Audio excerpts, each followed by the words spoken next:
When it comes to you having reviews in the sales process, what's one thing you may not have considered, and how does it help you out?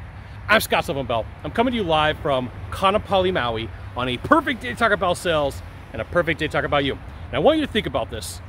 Reviews in general are meant to help people not fail. Like, think about this. Reviews are meant to help people not fail. And so when somebody makes a purchase, big item, bigger item, or it costs some money, what happens is, in the mind of the person making the purchase, they don't want to look around and go, you know, my Uncle Jack, he's a jerk. Uncle Jack is a jerk. And every time I buy something, he's always putting me down and saying I bought the wrong thing, right? And so that could be one reason why you need a review. Everybody, wherever they work, knows somebody who could have gotten a better deal. No matter what you say, if you paid, I paid $1, someone's gonna say, like, I could have got it better, right? Joe is the jerk at work, right? Jack is the uncle that's a jerk. Joe is the jerk at work. And so what it is a lot of times reviews are meant to give solid proof to the buyer that they're making a good decision. And so this is how it works. You need 3. The number today shall be 3 types of reviews. You need a product review, a company review, and here's where you really win as a salesperson. You need a review about you and your services, because at some point you're going to pack up your bags and you're going to say, hey, I'm taking my marbles and I'm going home. I'm going to go do something different. And you're going to go say, hey, look, I'm out. Peace out, Girl Scout. I'm done. And what you're going to be able to do is you're going to be able to take those reviews and say, Scott was a fantastic sales guy. Scott followed up. Scott did his job. Anytime there was a problem, Scott was there to help me out, right? That's what you need, because buyers go, okay, I like the product. I like the widget or gizmo, but I'm not quite sold on you as a salesperson. This is why you need to have your own individual reviews. You're like, hey, Scott, well, like, I don't know how to do that. I'm like, well, this is the same problem with people not asking for referrals, right? You don't know how to do it. Here's some scripting. Hey, once I'm done with this product, the service, widget, or gizmo, I'm going to come back and I'm going to ask you for a review about the product, about the service, and about me, okay? Product, service, or me.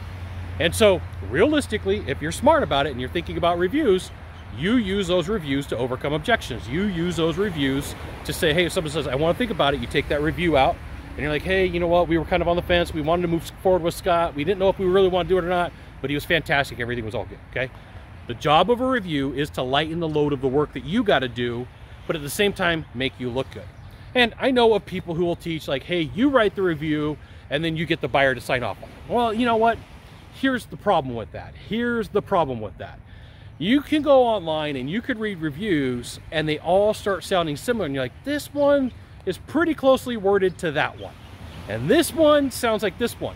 And then that's how, like, you know, in the world of Amazon, they catch people who are doing fraud, is they'll say, this review looks too close to that review because the person's not thinking like, my way that I say it isn't going to be the real way that Bob or Mary is going to say it. So you could guide them through the process and they just say, hey, like, how would I write a review? Give us some examples.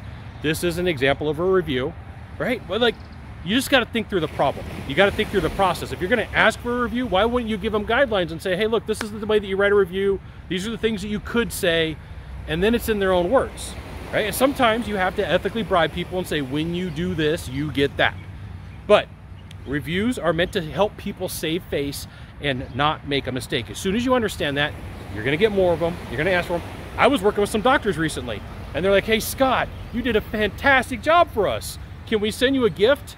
I'm like, no, send me a review. And here's what I need you to say in the gist. And so one of the doctors said, like, here is what Scott did. And she put it in her own words. But like, you know what? You just got to be smart about this. I didn't want to say, like, here's all the things that I want you to say. This is what they wrote out, okay? You need reviews to help lighten the load and make life easier for you, and you use them for objections. There you go. You got one thing to do from here, just one thing. Find the subscribe button and click on it. Every time I send out a video, you'll get an update that says Scott Bell Consultant sent another fantastic video, probably from a cool location. Today I'm in Kaanapali, Maui. You know what you got to do. You got to subscribe. We'll see you soon. Thanks for dropping by. Aloha.